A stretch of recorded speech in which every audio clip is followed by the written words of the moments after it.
l'actualité. Les femmes dans leur métier et la prostitution de la zone Giza en mairie de Bujumbura. La pauvreté est parmi les causes de cette prostitution. La compétition internationale de tennis féminin se poursuit à l'encontre sportif de Bujumbura. Gilbert Niwigigwe, président de la Fédération nationale de tennis, a signalé la valeur ajoutée de cette compétition. Les détails, c'est dans quelques instants.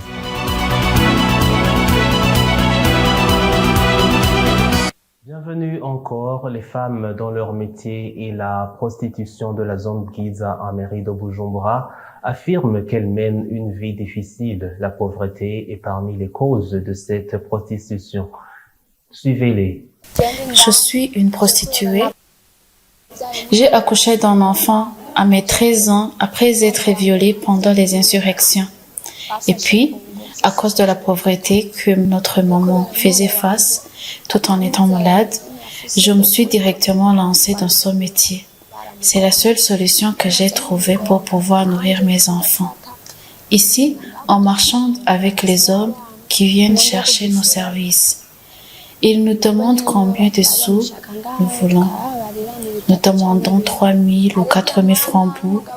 Il arrive des fois que je passe une nuit avec un homme à l'hôtel et il me paye 20 000 francs bout. Je peux même coucher avec 8 hommes et là, je gagne du pain pour mes...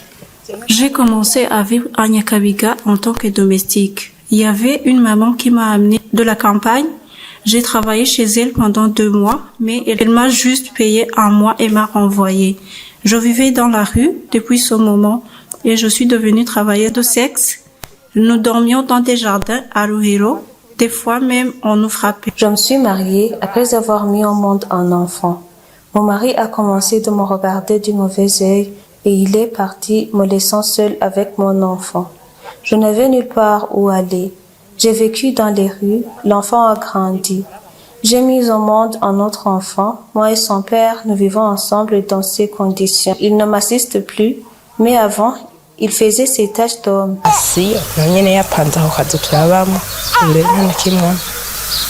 Je demande juste un ticket pour que je puisse rentrer chez nous cultiver. Nous demandons une assistance pour que nous puissions retourner dans nos familles.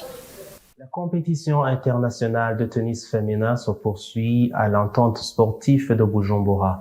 Gilbert Niwigigwe, président de la Fédération nationale de tennis, a signalé la valeur ajoutée de cette compétition. Reportage de Jules Verne Nakiman. La compétition internationale de tennis se poursuit au Burundi pour sa 2e journée. Alice Hobb, la championne de l'année 2023, et sa compatriote Aris Tibero, qui jouait en duel, on dit que les ont été bien accueillis. L'accueil est parfait, les conditions sont idéales, donc on est très content d'être là et on va faire notre double tout à l'heure.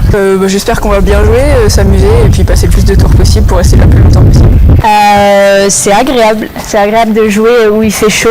Après la victoire, l'internationale burundaise Sada Nahimana, qui a joué en duel avec Camilla Barton, a dit qu'elle a décidé de faire mieux que l'année dernière.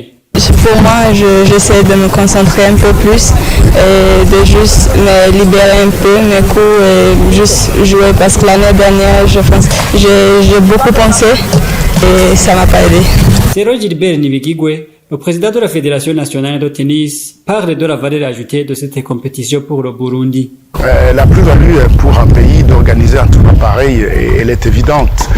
C'est d'abord une preuve que le Burundi est un pays où il fait bon vivre, on peut visiter sans aucun problème. C'est un pays qui est en paix. Et ça, c'est la première des choses. La deuxième chose, c'est que pour nous, les organisateurs, ça nous donne aussi une occasion de montrer ce que la fédération est capable de faire et sûrement avoir plus de confiance pour pouvoir organiser des tournois de cette ampleur-là les années à venir. Et puis, troisièmement, c'est aussi une façon de promouvoir le tourisme au Burundi. Parce que moi, je suis convaincu que le sport est un des éléments moteurs de développement du tourisme en général, le tennis. Aujourd'hui, on vient de le prouver pour la deuxième année consécutive. Et enfin, c'est aussi un moteur de développement économique parce que toutes ces joueuses qui sont ici, ils ont dû payer leur billet d'avion, ils ont dû payer les visas d'entrée au Burundi, ils dorment dans des hôtels ici à Bujumbura et c'est une entrée réelle de devises pour un pays, je pense, qui en a beaucoup plus besoin aujourd'hui. Cette compétition d'Euro de tennis tour a débuté ce lundi 1er avril, réunissant 57 joueuses venant de 27 nations de tous les continents et se clôturera samedi le 14 avril 2024. Le porte-parole de l'hydraulique, énergie et mines, Sindai Gaya Leonidas, tranquillise la population que le problème de coupure électrique et de pénurie en eau et de pénurie de l'eau va être résolu très prochainement. C'était lors de l'émission publique tenue à Karoussi ce 29 mars 2024. Le point avec Annie-Laurine Kakunze. Lors de l'émission publique de porte-parole des différentes institutions qui s'est tenue en province Karoussi le 29 mars 2024, la question de coupure d'électricité et la pénurie d'eau a été adressée au ministère de l'hydraulique, énergie et mines. Ma question est adressée au porte-parole du ministère de l'hydraulique, énergie et mines. Il existe un problème de coupure d'électricité qui se manifeste, qui se répète aujourd'hui, alors que les barrages tels que Kabu 16, Rusumo Falls et Rudibadi sont déjà mis en disposition. Qu'est-ce qui manque vu qu'il y a des travaux qui nécessitent le courant électrique qui ont été interrompus? L'autre question est à propos de la pénurie d'eau dans différents quartiers. Le porte-parole du dit ministère, Leonidas Sindai Gaya, a répondu ainsi.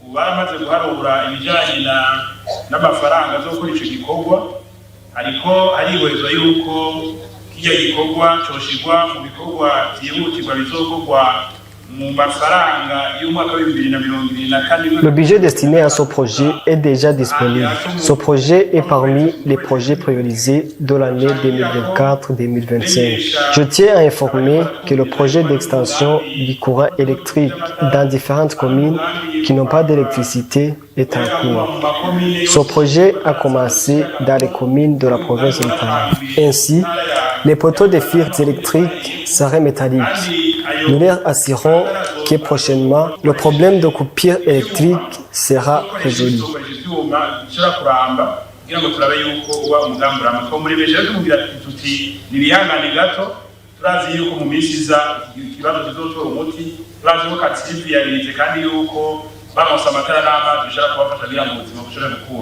Vous saurez que des barrages électriques tels que Kabu 16, Rusumo Falls, Rudibadi ont été construites en vue de pallier aux problèmes d'électricité. Les maladies mentales sont curables quand le traitement est fait à temps par les spécialistes. Le point avec Igiraneza Bernice. Au moment où beaucoup de personnes continuent de souffrir des maladies mentales du jour le jour, Honorine Ilangunda, psychologue clinicienne, nous parle des différentes sortes de ces maladies.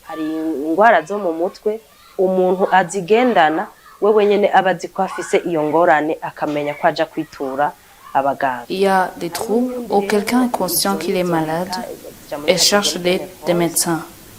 On appelle ça névrose. Et il y a d'autres catégories de psychose où la personne ne sait rien de ce qui se passe dans son entourage. Il est déconnecté de la réalité. Donc, ces deux personnes ne sont aidées de la même façon, mais leur point commun est qu'elles ont toutes besoin d'un accompagnement. Rero muri ico gihe abo bantu babiri novuga ko badakenera ubufasha bumwe mugabo ico bahurirako bose nuko bakenera guherekezwa. Et quand le malade est en voie de guérison, il y a des comportements qui sont strictement interdits envers lui pour l'éviter de retomber malade, comme le disent la psychologue. Gutungwa gatoke biri mu bintu cane bisubiza inyuma abantu bariko baratora mitende bagwaye. Évitons de la pointer du doigt car ce comportement aggrave beaucoup la situation du malade mental. Il y a aussi des cas où le fait de lui rappeler ce qui s'est passé quand il était malade, dépendamment de comment tu lui annonces, provoque un sentiment de désespoir. Ils se sentent comme si ils ne servent plus à rien. C'est pour ça qu'il faut beaucoup instruire son entourage, ce qui est en rapport avec la santé mentale en général et les comportements qu'il faut afficher quand quiconque est atteint de ces maladies, car il guérira dans cet même entourage. Les maladies mentaux sont des maladies curables si le malade ou son entourage consulte tôt les spécialistes de ces maladies. Can you have Blaugrana Crew, please? Blaugrana Crew. Blaugrana Crew. Oh, participez à la promotion Blaugrana Crew et gagnez des prix chez OneXBet.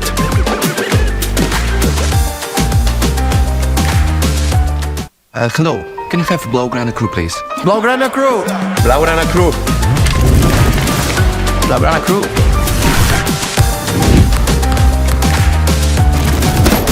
Here is the Blaugrana Crew. Rejoignez le Blaugrana Crew, participez à la promotion et gagnez des prix offerts par OneXBet et le FC Barcelone.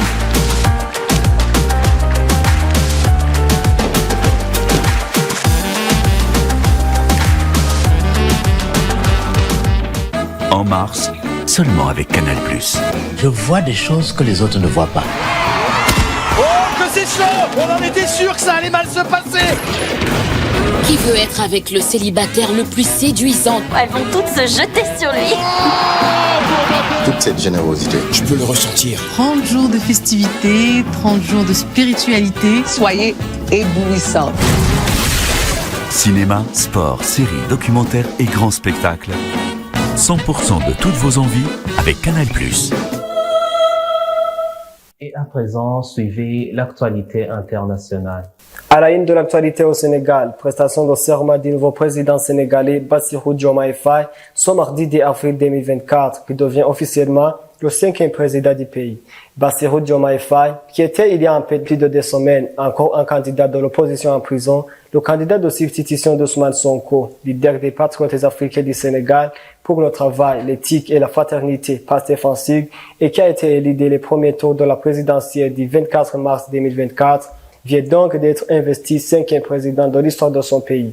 Devant Dieu et devant la nation sénégalaise, je jure de remplir fidèlement la charge de président de la République du Sénégal, d'observer comme de faire observer scrupuleusement les dispositions de la Constitution et des lois, a-t-il déclaré, la main droite levée devant des centaines d'officiers sénégalais et 8 chefs d'État africains au centre des expositions de la ville nouvelle de Diamniadio, près de Dakar. Vous saurez que Bassirou Diomaye Faye devient le plus jeune président de l'histoire du Sénégal à 44 ans depuis l'indépendance du pays en 1960. Il est le successeur de Macky Sall, qui était président de ce pays d'Afrique occidentale de 2012 à 2024. Au Moyen-Orient, vu que le saga des confrontations entre l'Israël et le Hamas sont loin d'être terminées, l'ONG américaine World Central Kitchen a annoncé que 7 de ses travailleurs humanitaires avaient été tués ce lundi par une frappe qu'elle attribue à l'armée israélienne.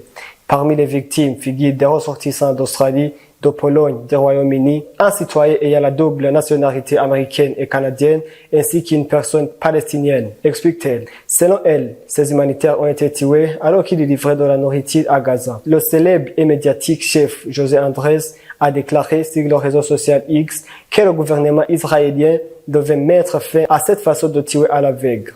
En plus de leur disparition, au moins 6 corps, dont ces 3 enfants, ont été transportés ce lundi à l'hôpital Al-Najjar après une frappe israélienne à la fin dans le sud de la bande de Gaza. D'après les chiffres du ministère de la Santé du Hamas, l'offensive aérienne, terrestre et maritime menée par Israël depuis le 7 octobre a tué au moins 32 845 Palestiniens, dont environ des tiers de femmes et d'enfants. 2,4 millions d'habitants seraient menacés de famine.